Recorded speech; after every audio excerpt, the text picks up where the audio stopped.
দেশের স্বাধীনতা ও সার্বভৌমত্ব রক্ষার পাশাপাশি জনগণের সাথে কাজ করতে সশস্ত্র বাহিনীর সদস্যদের প্রতি আহ্বান জানিয়েছেন প্রধান উপদেষ্টা ডক্টর মোহাম্মদ ইউনূস।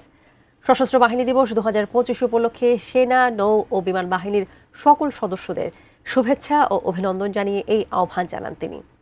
21 নভেম্বর সশস্ত্র বাহিনী দিবস উপলক্ষে বাংলাদেশ সংবাদ সংস্থা বাসস এর প্রকাশিত এক বাণীতে তিনি বাংলাদেশের স্বাধীনতা সংগ্রামে জীবন উৎসর্গকারী সশস্ত্র বাহিনীর সদস্যসহ সকল বীর শহীদদের প্রতি শ্রদ্ধা জানান।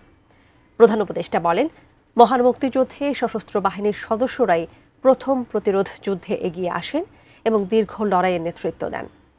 ছাত্র শ্রমিক জনতার গণ অভ্যুত্থান সহ বিভিন্ন প্রাকৃতিক দুর্যোগ মোকাবিলা, শিল্প কারখানায় নিরাপত্তা প্রদান, দেশের আইন শৃঙ্খলা পরিস্থিতির নিয়ন্ত্রণ ও অস্ত্র উদ্ধার সহ সকল কার্যক্রমে বেসামরিক প্রশাসনকে সহায়তা করার সশস্ত্র বাহিনীর সদস্যদের ধন্যবাদ জানান ডক্টর মোহাম্মদ ইউনূস। তিনি বলেন, গত 15 মাসে জনগণের পাশে দাঁড়িয়ে সশস্ত্র বাহিনীর সদস্যদের অক্লান্ত পরিশ্রমের ফলে দেশের সার্বিক পরিস্থিতির উন্নয়ন সহ সাম্প্রদায়িক সম্প্রীতি বজায় রাখা সম্ভব হয়েছে।